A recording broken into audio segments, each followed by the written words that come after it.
It's my pleasure to introduce all of our customers, including Larkin here, our VP of Success, who's going to be leading the panel. So please, come on. My name's Krista Scholar, and I'm with Jackson and Coker, based out of Atlanta. My name is Richard Thibault, and I am from Halifax, Nova Scotia, and I work for Q4. Hi, I'm Gabby Arancibia. I'm with Samba Safety, and I am based out of the DC area. Hi everyone, I'm Matt Stewart. I work for Interhive, and I'm out of the British Columbia, Canada area. Awesome. Okay, so the last 18 months, 2 years for most of us have been very challenging, and many of us are running leaner teams and doing more work and have more pressure than we had 2 years ago or 18 months ago. So I'd love to hear from each of you, like how that's manifested at your company, in your job, the pains that you're feeling, the challenges you're facing, and any like detail you can provide there. Sure. So I guess I'm lucky that I get to start. But change probably has to be the biggest constant for us in the last 2.5 years, I would say. Whether it's with our company, with the market, with the markets, with our customers, what we're putting on our reps in terms of responsibility and asks, that's probably one of the biggest things. And that's what we need to be cognizant of when we introduce new technology or try and streamline the process. So that's probably one of my biggest impacts to my lens right now. Yeah, I would agree. I mean, we're all going through change. At Samba Safety, I would say we're in definitely the trough of change management. There's a lot going on right now. And just really, we've got a lot of folks who are newer to the organization, trying to make sure that they can get access to the right content. And just, there's a little bit of rebuilding in all of that for us as well. Change. So for me, it's not just change, it's the information that is in the minds of the people who are there and have been there for so long, and now they're not there anymore. And so large portions of content doesn't exist, and we have to build from ground up, and it's very difficult to do when you're the guy who's, I've only been with my company 2 years, and I'm considered a vet in my company now. The things just constantly change. So it's really important for that information to get out of people's brains. And also transparency, because now everyone's eyes are on me and the content, and they want to know who's doing what, where, and why. And so it's really important that everyone has access to the same content so that we're not making mistakes for our customers. Ditto, but I will add more. We have been doing a lot of process changes in our company, trying to make things more efficient for our sales reps to be able to do more. As we change things, where do they learn how things have changed, and where does that information live? And is it in somebody's head now? Is it in their email? Is it in their manager's SharePoint? So it's got everybody going everywhere, and then still asking people, hey, how do I do this, or what do I do there? So it's trying to kind of hone that in so there's one voice of how things should be done right. Awesome. And when you think of how that manifests in like systems and the impact it has on not just Spekit, the other tools that you all purchase and manage, can you dig in a little bit there? And this will be just Krista and Richard. Conveniently, I'm on this side. As far as how Just like how has this like squeeze on resources and constant change impacted like your need for systems, the systems you operate, your perspective, etc.? Okay, so we definitely have a big need of things to help our sales rep because of all these changes. And so having one source and then trying to lasso all the information into that one source has been kind of my life's work right now. I'm living, breathing, eating, you're welcome, Josh, Spekit right now. So Josh is my go-to on these random questions that pop into my head in the middle of the night, and I'm like, oh crap, I don't remember. But if I can get it organized for the salespeople, then I'm meeting that company's goal, our company's goal of making things easy for the salespeople so they can sell more. Thanks. So for me, it's about having to do more with less. So the organization is looking to remove tech and consolidate in what we have. And so what we have has to do more. Yeah, did I say that right? It has to do more than what it did before. So for example, right now, I started in my company doing sales enablement, which might have had 50 representatives. They dropped them down to about 10. Then they gave me client success, which is about 60 people. Then they gave me another couple of departments and then recently said, okay, you can just manage everybody. Oh, and by the way, client enablement too. So how can that all fit into one system? And how can all the knowledge that all of those people need be found in one system? And do we really need Spekit? And then I show them, and it really does speak for itself. It makes my job so much better. All right, so for Adam and Gabby, will you talk a little bit about this concept of in the flow of work and how you all govern that internally, like what goes in the flow of work and what doesn't, and the value you get and your end users get from content and information in the flow of work? Yeah, I think you have to think about what that flow of work is, right? And for me, I look at it through the lens of like context switching. So I have a task, I need to go figure out who the CMO is for a large accounting or consulting firm here in Denver. So I switch over to LinkedIn and I'm going to go and put that person's name in.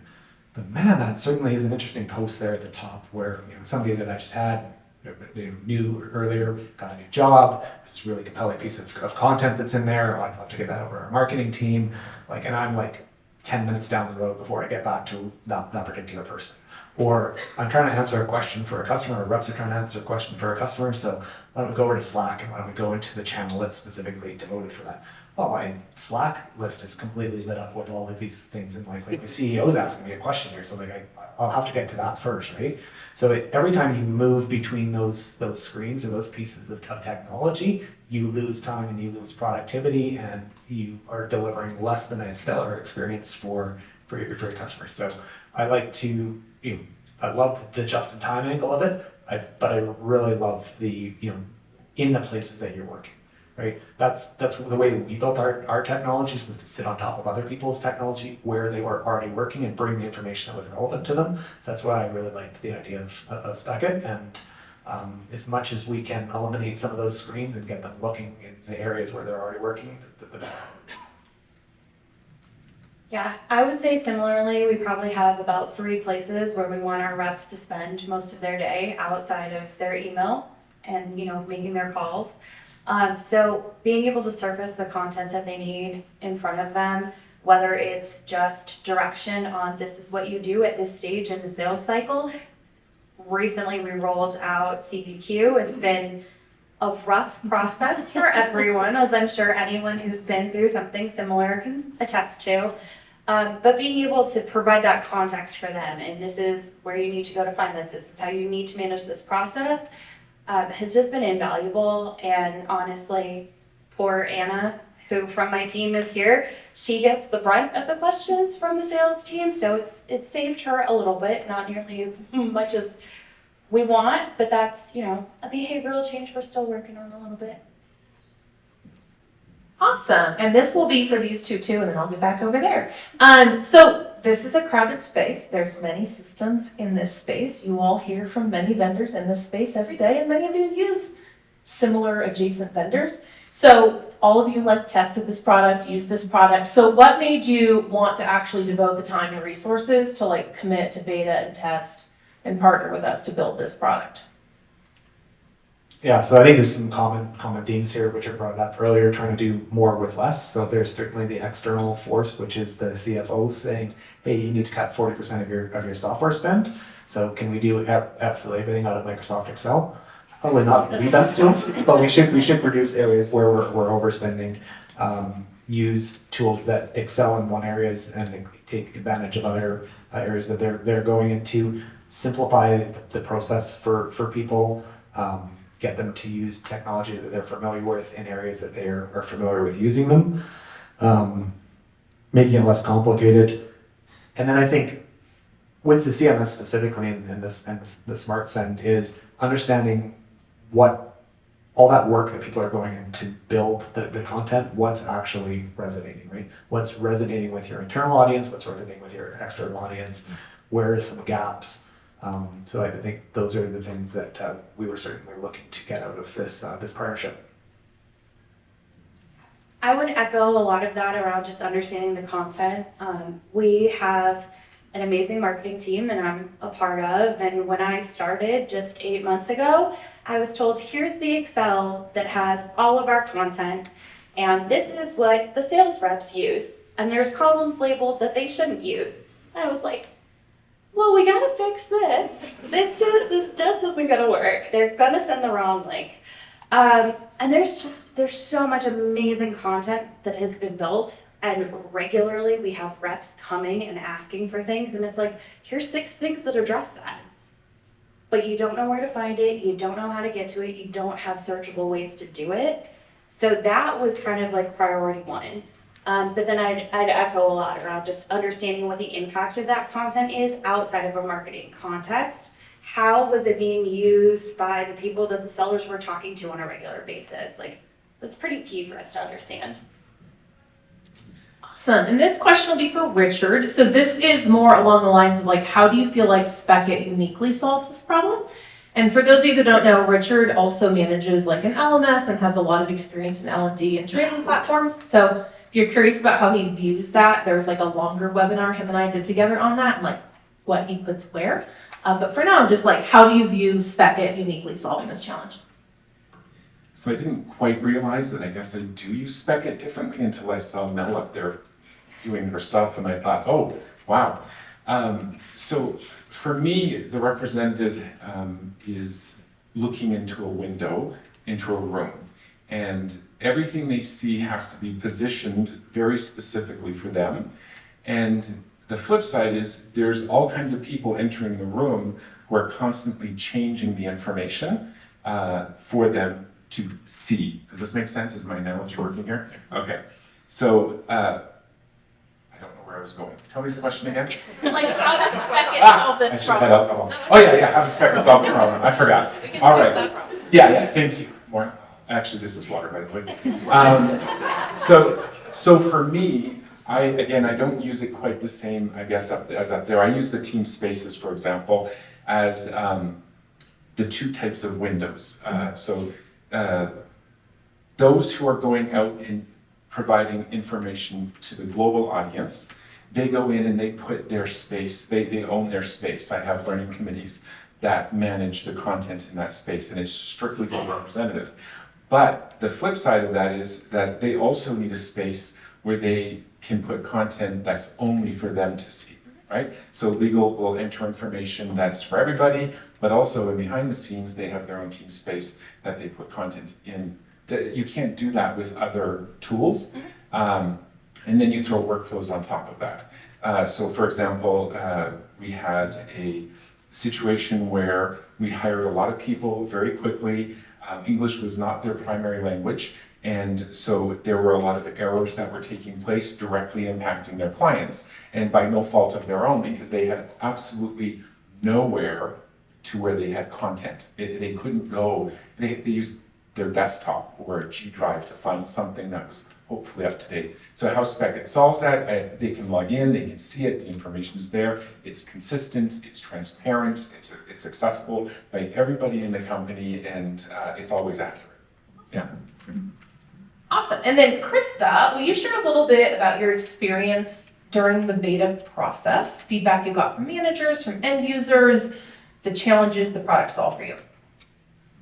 So our company's in a unique position where we don't have a lot of information in PDFs to readily send out. So when I was asked to join the beta, I went and met with the marketing team.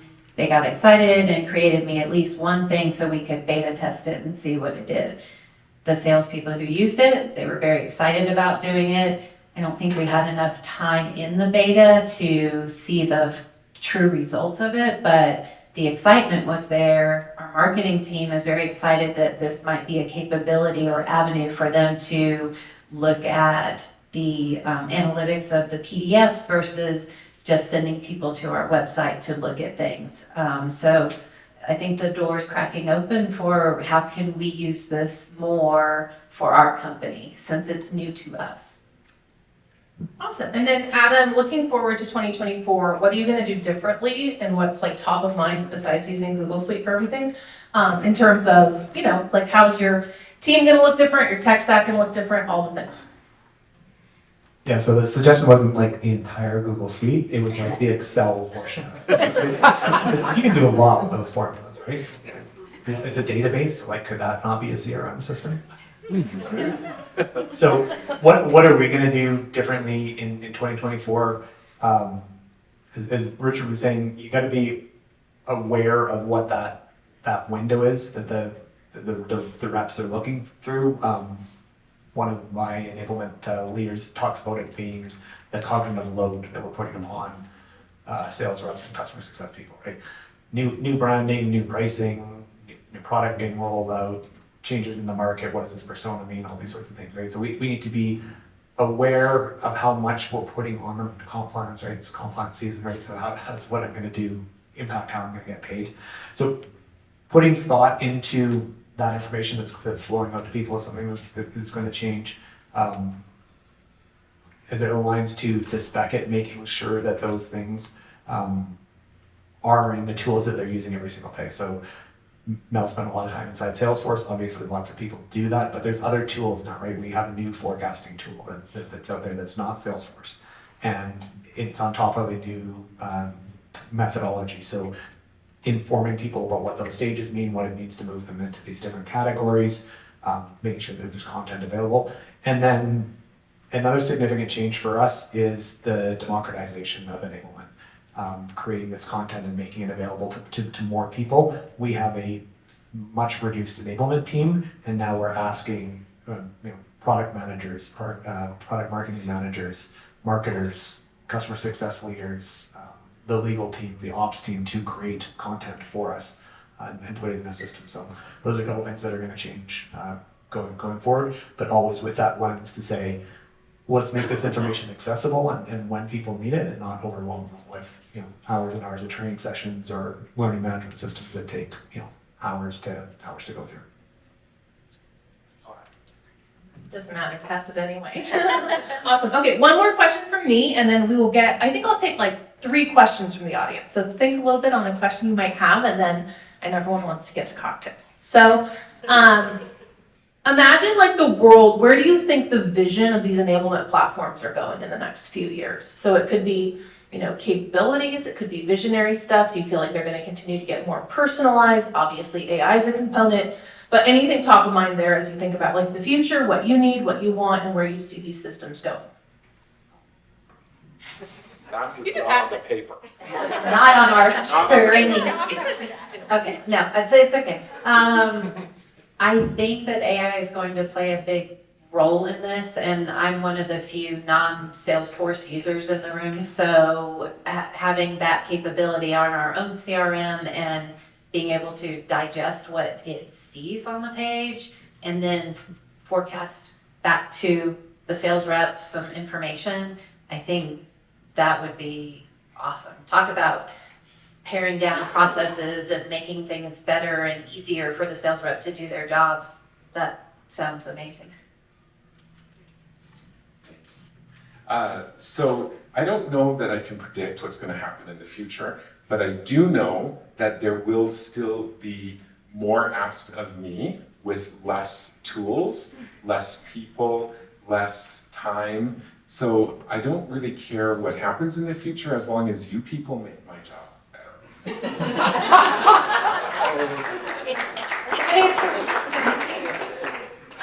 I think I'm really excited about the prospect of AI allowing for more customization. That's just a thing that we've been asked for repeatedly by our sales team in every aspect.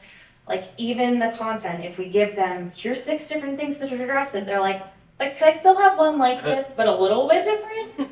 So, I mean, just if that would be a functionality that existed, that would make everybody's lives much easier.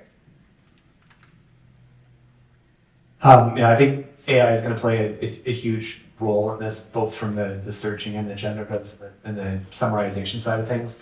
I think pulling information together from a variety of sources is going to be huge, right? So I would like to just be able to Google my mind or my systems and have it provide an answer to me, right? So Mel talked a little bit about conversational intelligence. It's great for searching those sorts of things. I asked my conversational intelligence tool the other day, which spans across multiple different calls, like just summarize all the different topics we've talked to this like major customer about, and it put together like a great, 90-second version of that. But the scope of that was the conversations that we had. I want that to also come from my CRM. I also want that to come from my enablement content, my marketing content. In my personal life, I'd love it to come from books that I read, 2 months ago that I thought were really, really cool and I was absolutely going to implement, and now it's completely forgotten. So I'd love for it to help me there, both personally and professionally. Put it in Spekit. Special thank you to our customers. All of them flew in, 2 from Canada, 2 from far in the US. So huge commitment being here with us today, and we really appreciate it. Thank you.